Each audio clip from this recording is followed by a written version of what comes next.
ICC champions ട്രോഫിയിൽ നിന്ന് ആതിഥേയരായ പാകിസ്ഥാന് പുറത്ത്. ഗ്രൂപ്പ് ഇയിൽ ബംഗ്ലാദേശിനെതിരെ ന്യൂസിലൻഡ് ജയിച്ചതോടെയാണ് നിലവിലെ ചാമ്പ്യന്മാര് കൂടിയായ പാകിസ്ഥാന് സെമി കാണാതെ പുറത്തായത്. റാൽപിണ്ടിയിൽ നടന്ന മത്സരത്തിൽ 5 വിക്കറ്റിനായിരുന്നു കിവീസിന്റെ ജയം. ഇതോടെ ഇന്ത്യക്കൊപ്പം ന്യൂസിലൻഡും സെമി ഫൈനലിന് യോഗ്യത നേടി.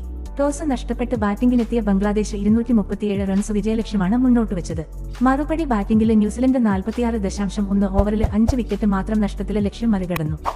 ഓപ്പണർമാരായ വില്യമും കെവിൻ വില്യംസും എളുപ്പത്തിൽ മടങ്ങിയ മത്സരത്തിൽ രജിൻ രവീന്ദ്ര 105 പന്തുകളിൽ 12 ഫോറുകളും ഒരു സിക്സറും അടക്കം 112 റൺസ് നേടി. ടോം ലതാം 55 അർദ്ധ സെഞ്ചുറിയുമായി മികച്ച പിന്തുണ നൽകി. കോൺവേ 30 റൺസ് നേടി. നേരത്തെ ടോസ് നഷ്ടപ്പെട്ട് ബാറ്റിംഗിനിറങ്ങിയ ബംഗ്ലാദേശ് 50 ഓവറിൽ 9 വിക്കറ്റ് നഷ്ടത്തിൽ 236 റൺസ് എടുത്തു. അർദ്ധ സെഞ്ചുറി നേടിയ ക്യാപ്റ്റൻ നജ്മുൽ ഹുസൈന ഷൻഡോയുടെ ഇന്നിംഗ്സാണ് ബംഗ്ലാദേശിനെ പൊരുതാവുന്ന സ്കോറിലേക്ക് എത്തിച്ചത്. 110 പന്തുകൾ നേരിട്ട ബംഗ്ലാദേശ് ക്യാപ്റ്റൻ 77 റൺസ് എടുത്തു പുറത്തായി. ജയ്കർ അലി 55 പന്തിൽ 45 റൺസ് നേടി. ന്യൂസിലൻഡിനായി മിച്ചൽ ബ്രേസ്വെൽ 4 വിക്കറ്റുകൾ വീഴ്ത്തി.